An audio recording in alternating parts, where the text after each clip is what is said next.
case. Correct. But haven't judges, you know, they've upheld pensions usually so strongly, you know, I mean, you really feel that they'll look at this, or you expect it to go up to appeal? Well, we fully expect that it probably will have to be decided at a statewide level in the courts. However, if you look at all the cases that have upheld them, they've never been faced with this issue. What they've been faced with is some general attack or an attempt to take it away, not for a constitutional reason, but because of economic reasons, things like that, and so they've talked about the best of nature. We think the signal difference as a result of the fact case that came down 3 weeks ago is that courts are willing to look at pensions as perhaps also violating the Constitution if they are not set up appropriately. Derek has an excellent question.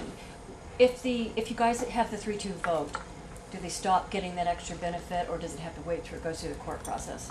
Well, I think we're going to have to seek an injunction because we don't control that payment. OSERS controls it. As a consequence, we would actually have to either have OSERS simply agree to withhold it, or if not, we would have to seek to enjoin OSERS from paying it. OSERS being the Orange County Employment Retirement System. Employee Retirement System. Okay. So if OSERS were to vote to discontinue the payment, then it's on the other foot. Someone would have to sue to regain the benefit. That's right, and they probably have to name us and OSERS if it were done that way. Oh, well, that's going to put some pressure on OSERS board members. John, when did you guys first get the glimmer that the retroactive portion was unconstitutional? And when and how? It's been out in the public for quite some time. I could show you old PowerPoint presentations where I cited that this was a violation of the state constitution. It's been in the media for quite some time. So it was one of the first things I tasked Mario with, since he did have this skill set. We pretty much found that there was an issue in early February. And so we've been working with council for months. It's sort of taken to July now to finally get to some point of resolution and saying, okay, here's something we've got to look at, vote on, and move forward. I'm going to take one more attempt to find out of that 500 people. It's not clear.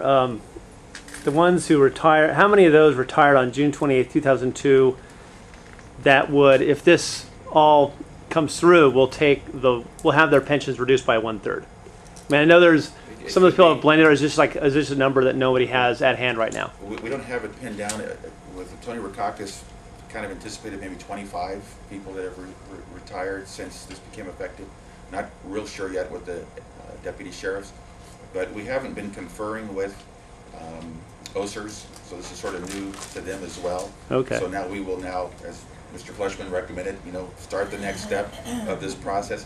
The reason we held the press conference today is because we submitted the agenda item today, and so we wanted to at least let you know what it's about, and so it's more of an educational opportunity just to let you know why we did it, what we expect, and now we're facing a constitutional issue, and we need to address it up or down and then move forward. Thank you. Thank you. Ian can pass these out to members of the media who would like one. Oh, John, is there any reason I why tried to the write other it all down. supervisors aren't here? Like, They have all been invited, and members of their staff have been in and does out that of the room. signal anything to you? Well, I can't